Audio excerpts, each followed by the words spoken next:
পশ্চিমবঙ্গে বিধানসভা নির্বাচনের প্রচারের অন্যতম প্রতিশ্রুতি ছিল নারী সুরক্ষা। এই নিয়ে বিধানসভা নির্বাচনের সময় বিজেপির প্রচারে দিল্লি থেকে প্রধানমন্ত্রী অমিত শাহ সহ অন্যান্য নেতারাও এসেছে পশ্চিমবঙ্গে ভোট প্রচারে। এসে তাদের সকলেরই রাজ্যে নারী সুরক্ষায় তারা জোর দেবেন এই পশ্চিমবঙ্গে বিজেপির সরকার গড়লে।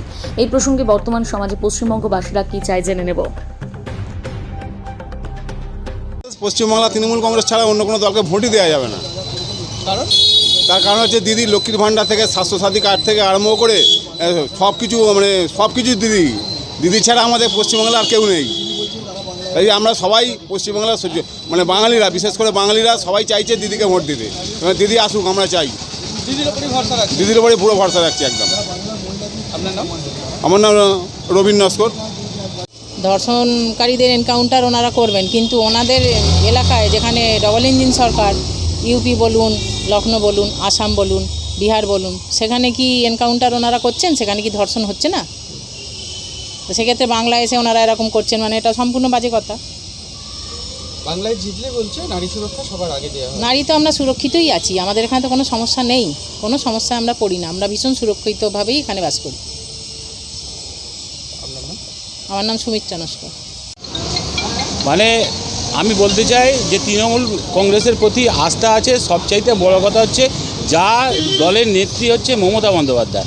এতদিন ধরে মমতা বন্দ্যোপাধ্যায় বাংলার মানুষের জন্য যা যা করেছে, প্রথম কথা হচ্ছে সামাজিক প্রকল্প যেগুলো করেছে সেইগুলো মানে মানুষের জন্ম থেকে মৃত্যু পর্যন্ত সমস্ত ক্ষেত্রে মানুষের কাজে লাগছে। এমনকি মহিলাদের জন্য যে যে ব্যবস্থা করেছে, স্বাস্থ্যসাথী থেকে, শিক্ষা থেকে, লক্ষ্মীর ভাণ্ডার থেকে যা যা করেছে, তাতে করে সাধারণ মানুষের ব্যাপক সহযোগিতার হাত বাড়িয়ে দিচ্ছে। যার কারণে আমরা এই দল ছাড়া আর মমতা বন্দ্যোপাধ্যায় ছাড়া অন্য কাউকে তো ভাবতেই পারছি না। আপনার নাম? আমার নাম গৌতম নস্কর। নারী সুরক্ষা কতটা পাবে বলে মনে হয় আপনার? দেখুন, প্রথমত বিজেপি, ভারতীয় জনতা পার্টি থেকে আরম্ভ করে তাদের সর্বোচ্চ নেতৃত্ব অমিত শাহ থেকে শুরু করে নরেন্দ্র মোদী থেকে শুরু করে 16টা রাজ্যের মুখ্যমন্ত্রীরা যারা বাংলায় এসে মমতা বন্দ্যোপাধ্যায়কে অপমান করছে, মমতা বন্দ্যোপাধ্যায়ের নামে কুরুচিকর মন্তব্য করছে, তারা কি করে বলে যে অন্যান্য নারীদের তারা সম্মান দেবে? আমরা তো দেখছি বিভিন্ন উত্তরপ্রদেশ থেকে শুরু করে বিভিন্ন রাজ্যগুলিতে উন্নাও দেখেছি, হাতরস দেখেছি। সেখানে ধর্ষকদের জেল থেকে বের করে তাদেরকে গলায় মালা পরিয়ে তাদেরকে বরণ করে নেওয়া হচ্ছে। তারা এত বড় বড় কথা কি করে বলে এই বাংলায় দাঁড়িয়ে? বাংলায় মমতা বন্দ্যোপাধ্যায়ের নেতৃত্বে বাংলা সুরক্ষিত আছে এবং বাংলা সুরক্ষিত থাকবে। এই লড়াই বাংলা বাঙালির লড়াই। এই লড়াই শুধু তৃণমূল কংগ্রেসের লড়াই নয়, এই লড়াই বাংলা এবং বাঙালির লড়াই। আর এই বাংলা বাঙালির পক্ষে মমতা বন্দ্যোপাধ্যায় লড়ছে। আর একদিকে দিল্লির সমস্ত নেতারা ইডি থেকে শুরু করে সিবিআই থেকে শুরু করে আয়কর দপ্তর থেকে শুরু করে কতটা পাবে বলে মনে হয় বিজেপি ক্ষমতা এলে নারী সুরক্ষা জিরোতে নেমে যাবে।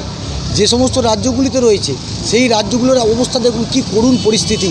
উন্নাও হচ্ছে, হাতরস হচ্ছে, যেখানে তৃণমূল কংগ্রেসের প্রতিনিধি ঢুকতে দেওয়া হয় না, এবং সেখানে যারা ধর্ষক রয়েছে তাদেরকে জেল থেকে বের করে তাদেরকে গলায় মালা পরিয়ে বরণ করে নেওয়া হচ্ছে।